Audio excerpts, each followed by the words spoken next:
In this video, I will share the second part of 27 practices that can help a project team become world-class with respect to quality, schedule, and cost. Look at the list and score where you think your team is using the sheet linked below. In the first video, I covered 16 of the 27 practices in the topic areas of deadline, engineering, and quality and rework that could be employed to improve the performance of a team. This time we're going to continue on with quality and rework, discuss version management, supply management, organizational learning, and then look at some example life cycles and really ask the question, does it matter which life cycle you're using, some lean practices, and a summary at the end. So number 17, the amount of rework is measured. Bug fixing is typically between 5 and 10% of the staff assigned, or the effort or labor assigned to the project. And typically there's one tester per 4 to 6 developers, or one tester per team. Firstly, this number here, 5 to 10%, is a particularly small number. If you're getting nowhere close to that, maybe you're getting 20% of rework, it's still pretty good. Not great, but it's pretty good. So 5 to 10% is the extreme of what I've seen in terms of rework rates of a team. If you are getting between 50 and 100% in terms of rework, that means that every 2 days you spend doing work, 1 day spent fixing it, or 2 days you spent fixing it, then I think you have a flag for a particular problem. That is that you can do a lot better than that in terms of finding and having less defects in the projects. If you have a situation where you have 1 developer per 1 tester, again, that's a red flag, I think, for many defects being made that can be found quicker through some of the other practices. 1 to 1 is a particularly bad ratio because you're basically doubling the cost of the software effort by adding another person to it just to kind of clean up the work of that one person. Now, I would say you want to aim maybe at 10 to 20% as a stretch goal and kind of measure that in terms of rework hours spent on the team. And then maybe look at the ratio of developers and testers and kind of bit by bit bring that in too, just by the developer writing better code and or having their mistakes kind of found by the team kind of early on. Number 18, quality standards and frameworks. For example, PMBOK, ISO, CMMI, Agile, Scrum are integrated together with a view that reflects how the team wants to do the work. So all these models out here, or frameworks out here, basically have their own language. They have their own language for how they call things, like work breakdown structure, or design criteria, or QMS, or quality management system. They all have their own particular set of words they like to use. And I think the best teams would take the ideas of them and then put them into the flow they kind of like with the words they kind of like. So if we had a flow defined for Agile, which are the yellow boxes, backlog, planning, sprints, etc., and we like that language, how to use, then we would learn from what is in PMBOK or learn from what is in ISO or CMMI or any other particular framework you're looking at, and then incorporate the practice into the way we do our work and give it a label that you actually like. So from a developer, team, PM perspective, a management perspective, they're following the life cycle they like to follow in the words they like to use, kind of their way of doing work. And then behind the scenes, there are the practices that come from the other frameworks. Again, they are interpreted in a useful kind of way and positioned in a useful kind of way to kind of make the whole workflow go well. Number 19, under version control, documents and code are labeled, versioned, and stored in well-defined locations. That means we can find things very quickly without guesswork. So if we want to find out all the versions of version 19, all the pieces that are going to make up that, they could have kind of legacy versions, we can go to one particular location and kind of find all the pieces. If we want to know what proposal we're working to or what backlog version we're working to, we can go to the tool and kind of find the correct version very quickly. Even find a previous version correctly, because that could be a previous one we're working to versus the latest and greatest, which could be for the next iteration. Customers are always sent the correct versions of deliverables via configuration audits. So the idea here is that if you deliver software and or hardware, the system, to the customer, you have a way to check that they actually receive the correct thing. Sometimes people receive the wrong thing because the wrong thing was sent, but the team doesn't know it, or they don't see that, or that when it was sent it was corrupted, or the installer deleted kind of files that are essential, or the labeling kind of got messed up somehow, and therefore when the customer kind of runs it, it fails or something doesn't work correctly. So a configuration audit is basically a check you do as you do a handoff to make sure the recipient actually got the right thing correctly. The next topic area is supply management. Suppliers are selected on their merits and performance, and risks are monitored to minimize surprise. So the first thing is that criteria are defined for highly qualified suppliers, or ones that will do a good job for you. That is a way to assess or mitigate the risk of having a bad supplier. If you're just using price as the criteria, then anybody can bid you a lower price. If you want to buy a radar system from me, I can give you a price for that. It's actually one of the cheaper prices you're going to get. But at the end of the contract, I will not deliver a radar to you because I have no idea whatsoever of how to do a radar. But I am probably going to win by the cheapest price. So you obviously want to look at the key skills, background, capability, etc. of a vendor.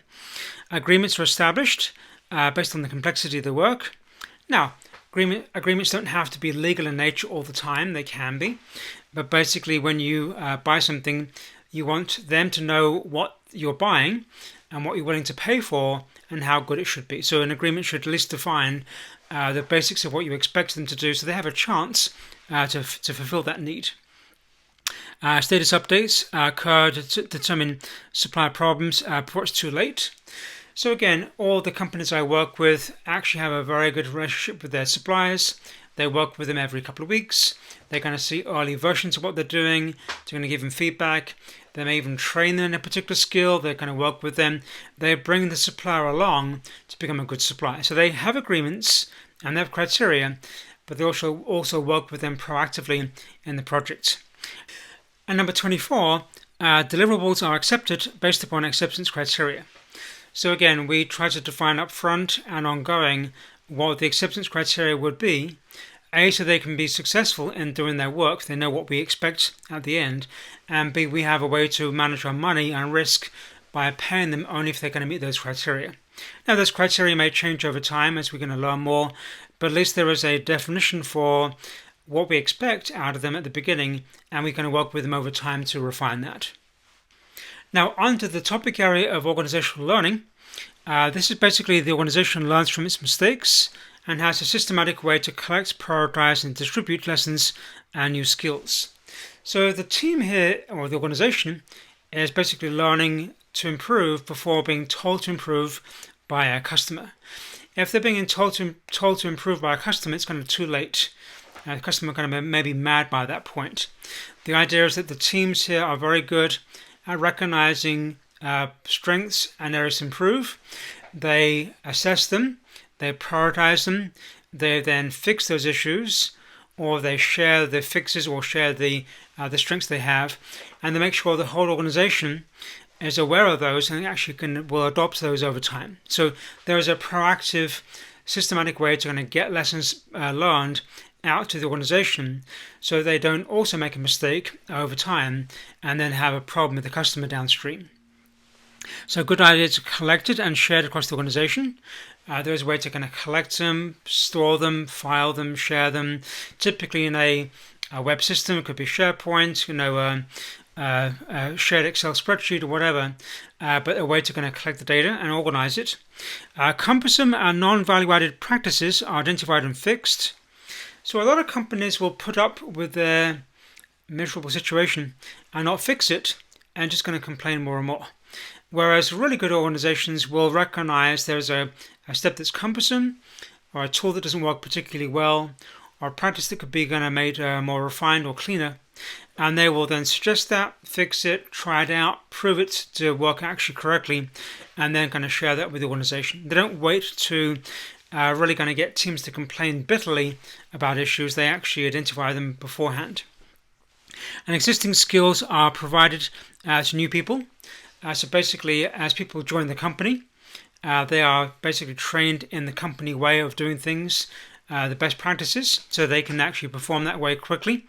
And new skills are then provided to existing people. So it could be new skills about project management or estimation or a particular hardware device or tool they're going to use. There's basically ongoing training activities to make sure people can be productive as best as they can be, given a kind of updated skill set.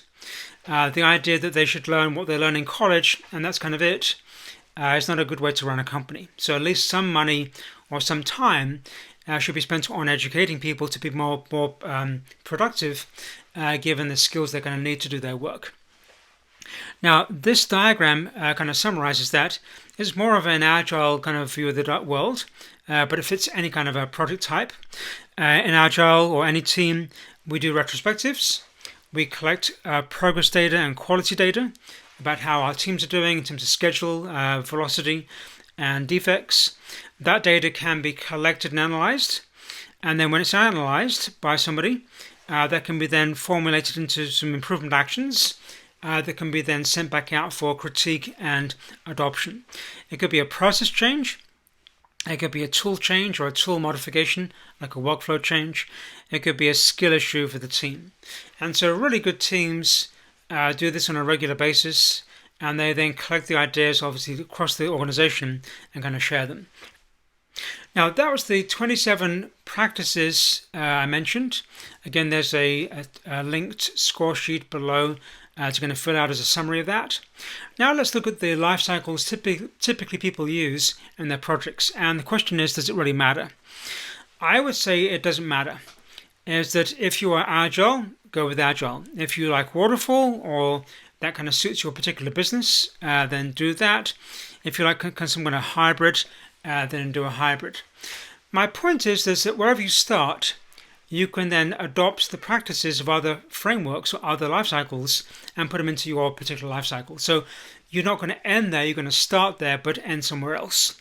So for example, if we're doing Agile and our backlogs are not particularly good, they're very ambiguous, we can go to the internet or a book or whatever and learn other skills and then basically employ those to improve how we do a backlog.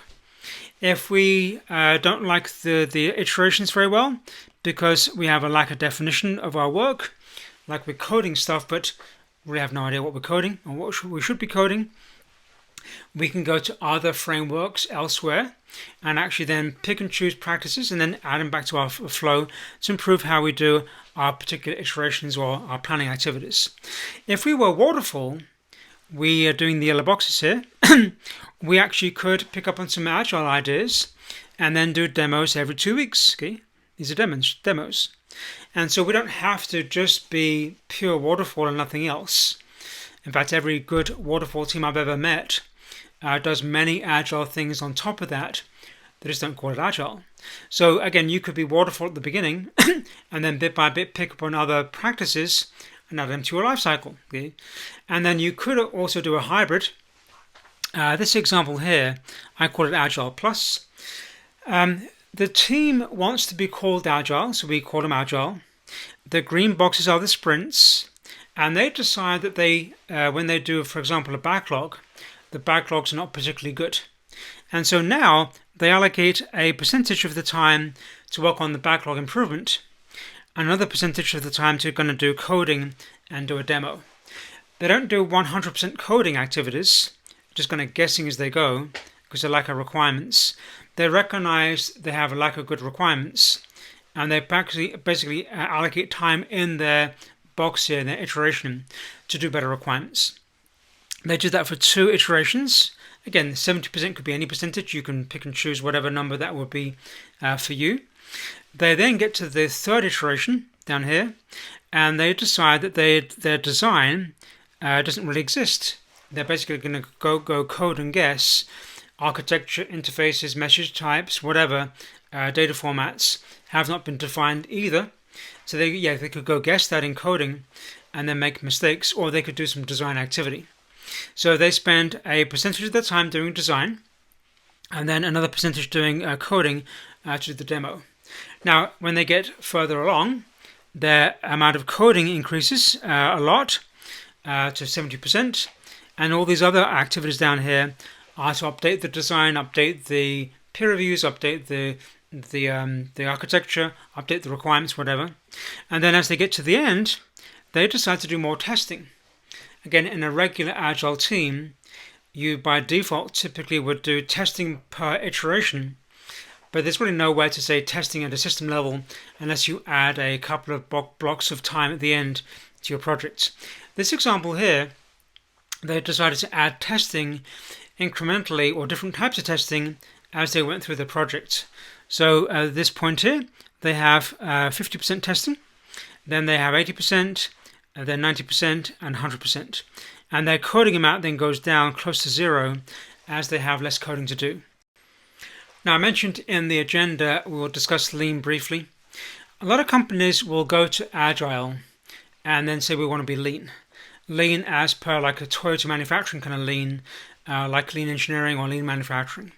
And so Lean, what it really means is the reduction of waste. Okay? The idea is that we make less and less mistakes, or fewer and fewer mistakes over time, and we also reduce or eliminate the non-value added activities. Things we used to be doing beforehand that really had no value to the customer or the team. Those bit by bit get identified and eliminated. Now, if you have an Agile team that says we want to be Lean, and the way they did that is by eliminating all of the old practices, except for coding, that is actually not Lean at all. It is Lean in terms of skeleton, like having no flesh, okay? We're just doing coding now. But in terms of Lean, like Lean manufacturing, like a Toyota kind of Lean, then it is exactly the opposite. Okay? Because now what they're doing is that they have a no plan, that kind of got ditched. They have a sketchy backlog of requirements, sketchy meaning poorly done or not done at all. They have no definition of done, no testing kind of done. Again, they are bit by bit eliminating some basic steps to become more and more, quotes, Lean. And now what they have is a lot of waste at the end. So the more you downgrade a life cycle to kind of coding only, the more you're becoming less Lean, or the more less Lean you're becoming over time. So in summary, I've described in the two videos 27 things you could be doing to improve performance of a team. What I recommend is you start with a regular flow you like as a team. Like, for example, the Agile flow. Whatever your words are, whatever you do to describe this is your regular flow. And in this example flow, there are some default things we're doing already, which are in red. These are the default things we have as a part of typically every Agile definition. So there could be some regular things that always come in your regular workflow that you're doing.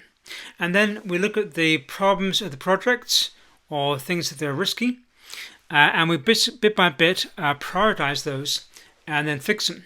And by fixing them, we're then adding other practices from other places to that particular flow. So for example, we do backlogs and we're not very happy about our backlogs. Okay? This is an unhappy face in the backlog. Then we can basically learn other practices to add to that to improve the backlog.